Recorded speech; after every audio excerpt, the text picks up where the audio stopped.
السلام علیکم۔ صحت بڑی نعمت ہے۔ جس کے پاس صحت نہیں، اس کے پاس دنیا کی تمام آسائشیں ہونے کے بعد بھی کچھ نہیں ہے۔ مگر یہ ممکن نہیں کہ ہر وقت آپ توانا اور صحت مند رہیں۔ کبھی نہ کبھی انسان بیمار ضرور ہوتا ہے، اور یہ قدرت کی جانب سے ہے۔ خدا نخواستہ اگر آپ بیمار ہو گئے ہیں اور تمام تر علاج کروانے کے بعد بیماری تو دور ہو گئی، لیکن جسم میں کمزوری بیٹھ گئی ہے، تو یہ زیادہ اذیت ہوتی ہے، کیونکہ روزمرہ کی روٹین اتنی تیز ہے کہ وقت کے ساتھ چلنا بھی لازمی ہے۔ یہاں ہم آپ کو 5 ایسی اہم غذاؤں کے بارے میں بتا رہے ہیں جو آپ کو نہ صرف جسمانی کمزوری سے دور رکھنے میں مدد دے گی، ساتھ ہی آپ کی طبیعت بحال کرنے میں بھی مفید ہوگی۔ ہرے پتوں کی سبزیاں۔ ہری سبزیاں جیسے پالک، سرسوں، باتھو وغیرہ جسمانی سوجن کو کم کرتے ہیں، قوت مدافعت کو بڑھاتے ہیں اور زخم کو بھرنے میں مدد دیتے ہیں۔ ان میں vitamin C, manganese, magnesium, folate, antioxidants اور پروٹین وٹامن اے کی مقدار زیادہ ہوتی ہے۔ یہ سب مدافعتی فنکشن اور مجموعی صحت کے لیے ضروری ہیں۔ انڈے۔ American society for health recover کے بارے میں ہمارے جسم کو دن بھر میں 0.36 گرام فی پاؤنڈ 0.8 گرام فی کلو پروٹین کی ضرورت ہوتی ہے، جو کہ بیماری کے بعد روزانہ ملنا بہت ضروری ہے، ورنہ جسم میں پروٹین کی کمی ہو جاتی ہے۔ انڈے میں وٹامن اے اور B12 کے ساتھ ساتھ زنک، آئرن اور سیلینیم بھی ہوتا ہے۔ یہ سب مدافعتی نظام کو بڑھانے میں اہم کردار ادا کرتے ہیں۔ اس لیے بیماری سے اٹھنے کے بعد کم از کم 1 ماہ تک آپ انڈے کا استعمال ضرور کریں تاکہ خود کو دوبارہ فعال بنا سکیں۔ شکرکندی۔ شکرکندی یعنی میٹھے آلو غذائیت بخش ہوتے ہیں۔ یہ وٹامنز، معدنیات، کیروٹینائڈز اور مینگنیز سے بھرپور ہوتی ہے۔ اس میں شامل کاربز جسم کے خلیوں کو جلد بھرتی ہے اور یوں بیماری سے ہونے والی کمزوری جلد دور ہونے لگتی ہے۔ سبزیاں۔ سبزی کوئی بھی ہو جسم کو بھرپور فائدہ دیتی ہے، اور یہ ہمارے لیے کسی نعمت سے کم نہیں ہے۔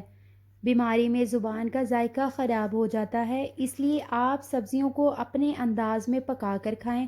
یہ آپ کے لیے زیادہ مفید ہے، کیونکہ ان میں خاص وٹامنز، گلوکونیوزولائڈز، معدنیات اور اینٹی آکسیڈنٹس وغیرہ ہوتے ہیں جو متاثرہ خلیوں کو طاقت دیتے ہیں اور تمام نظام جسم کو کنٹرول کر کے دوبارہ صحت مند بنانے میں اہم کردار ادا کرتے ہیں۔ گوشت۔ گوشت کا محدود مقدار میں استعمال کرنا ہی فائدہ مند ہوتا ہے، چاہے آپ مچھلی کھائیں، مرغ مسلم یا پھر گائے بکرے کا۔ گوشت میں vitamin A, B, iron, zinc, collagen سمیت پروٹین کی بڑی مقدار جسم کے خلیوں کو طاقت دینے کا کام کرتی ہے۔ دار چینی سب گھروں میں استعمال ہوتی ہے۔ اس کو کھانوں کے علاوہ مختلف بیوٹی ٹپس اور صحت سے متعلق معاملات میں بھی اس کو استعمال کیا جاتا ہے، کیونکہ اس سے بے شمار فوائد حاصل ہوتے ہیں۔ سردی میں دار چینی کو استعمال کرنا ہماری صحت کے لیے بہت زیادہ فائدہ مند ہے، کیونکہ اس میں پولی فینول آکسیڈنٹس پائے جاتے ہیں۔ جانیں اس کے زبردست فوائد۔ نزلہ و زکام۔ نزلہ ہو یا زکام، ایک نتھنا بند ہونے کے شکار ہو یا بہتا ہوا نزلہ، دار چینی کی چائے صبح ناشتے سے قبل اور رات کو سونے سے قبل پی لیں۔ یہ اینٹی بائیوٹک اور اینٹی انفلامیٹری ہے، اس میں آپ کے نزلے کا علاج موجود ہے۔ کھانسی۔ کھانسی اور گلے کی خراش کی شکایت اکثر ٹھنڈے موسم میں سب کو ہوتی ہے۔ ایسے میں آپ 1 چمچ شہد کے ساتھ دار چینی پاؤڈر استعمال کریں، کیونکہ اس میں گلے کو سکون فراہم کرنے والی پولی انزائمز پائے جاتے ہیں جو ہر طرح کی کھانسی کو ختم کرنے میں مفید ہیں۔ خشکی۔ اکثر بچوں اور بڑوں کی جلد سردی میں خشک ہو جاتی ہے، جس کی وجہ سے وہ پھٹ جاتی ہے۔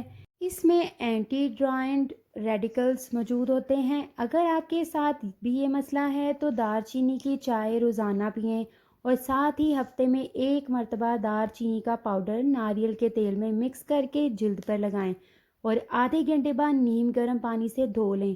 اس طرح خشکی کا مسئلہ بھی نہیں ہوگا۔ قوت مدافعت۔ کرونا وائرس کے اس دور میں قوت مدافعت کا صحیح ہونا بہت ضروری ہے، اور دار چینی میں امیون انسولیٹرز پائے جاتے ہیں۔ اس لیے روزانہ دار چینی کو ضرور کھانے میں استعمال کریں اور اس کا قہوہ بھی پی لیں۔ یہ آپ کا مدافعتی نظام بہتر کر دے گا۔ سر درد کی شکایت میں دار چینی کا لیپ ماتھے پر لگا لیں۔ یہ بہت ریلیکسنگ اجزاء ہے۔ اس میں وٹامن ڈی، میگنیشیم، کوانزائم Q10 اور میلاٹونن پائے جاتے ہیں جو آپ کو جلد ہی سر درد میں سکون فراہم کرتے ہیں۔ لیپ بنانے کے لیے 1 چمچ دار چینی پاؤڈر اور 1 چمچ پودینے کا تیل مکس کریں اور ماتھے پر لگا لیں۔ یہ ماتھے کی رنگت بھی نکھار دے گا اور سر درد کو بھی ختم کر دے گا۔ طبی ماہرین اسبگول کو انسان کے لیے ایک بہترین دوا قرار دیتے ہیں جس کے بے انتہا فوائد ہیں، لیکن شرط یہ ہے کہ ان کا طریقہ استعمال درست ہو۔ ماہرین کہتے ہیں کہ یہ کلونجی کی طرح دوسری مفید قدرتی دوائی ہے جو کہ آپ کو مختلف امراض سے بچانے میں معاون ثابت ہوتی ہے۔ فوائد: اسبگول قبض کے مرض کو دور کرنے میں مدد دیتا ہے اور اسٹون کا اخراج کرنے کے حوالے سے بھی مددگار ثابت ہوتا ہے۔ یہ ڈائریا کو ختم کرنے میں اہم ہے، اس سے جسم کو راحت ملتی ہے۔ اسبگول خون میں شوگر لیول کو کنٹرول کرنے کی صلاحیت رکھتا ہے اور انسولین کو برقرار رکھتا ہے اور ساتھ ہی کولیسٹرول کو بڑھنے نہیں دیتا ہے۔ بار بار بھوک لگنے سے نجات اور وزن میں کمی کا باعث بنتا ہے۔ دل کی بیماریوں اور بلڈ پریشر کو کنٹرول رکھنے کی صلاحیت رکھتا ہے۔ نقصانات: اسبگول کا چھلکا زیادہ کھانے سے جلد ہی بڑھاپا آ سکتا ہے۔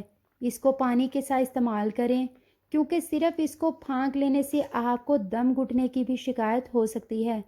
کمر اور جوڑوں کا درد اس کے زائد استعمال سے بڑھ سکتا ہے۔ یہ ایک عام معلومات ہیں۔ مزید معلومات کے لیے ڈاکٹر سے رجوع کریں۔ چاول تقریباً ہر گھر میں ہی بنائے جاتے ہیں اور اکثر لوگوں کو بہت پسند بھی ہوتے ہیں، مگر ماہرین صحت کے مطابق زیادہ چاول کھانا صحت کے لیے نقصان دہ ہوتا ہے۔ اس سے وزن بھی بڑھتا ہے جس کو کنٹرول کرنا مشکل ہو جاتا ہے۔ کالے چاول کی بات کی جائے تو اس میں آئرن، اینٹی آکسیڈنٹس اور وٹامن ای کی مقدار پائی جاتی ہے اور ماہرین صحت کا ماننا ہے کہ اگر سفید چاول کے برعکس کالے چاول کا استعمال کیا جائے تو مفید ہے، کیونکہ اس کے صحت پر منفی اثرات نہیں پڑتے، بلکہ اس کا استعمال ضروری ہے کیونکہ اس میں موجود منرلز آپ کو دل اور شوگر جیسی بیماریوں سے بچاتا ہے۔ اس میں بڑی تعداد میں فائبر کی مقدار پائی جاتی ہے جس کا کام خون میں موجود شوگر لیول کو کم یا کنٹرول رکھنا ہوتا ہے اور دل کی مختلف بیماریوں سے بھی بچاتا ہے۔ لیکن شوگر کے مریض کو چاہیے کہ وہ اس کو استعمال ڈاکٹر کی ہدایت کے مطابق کرے کیونکہ اس کا زیادہ استعمال صحت کے لیے نقصان دہ بھی ہو سکتا ہے۔ شکریہ۔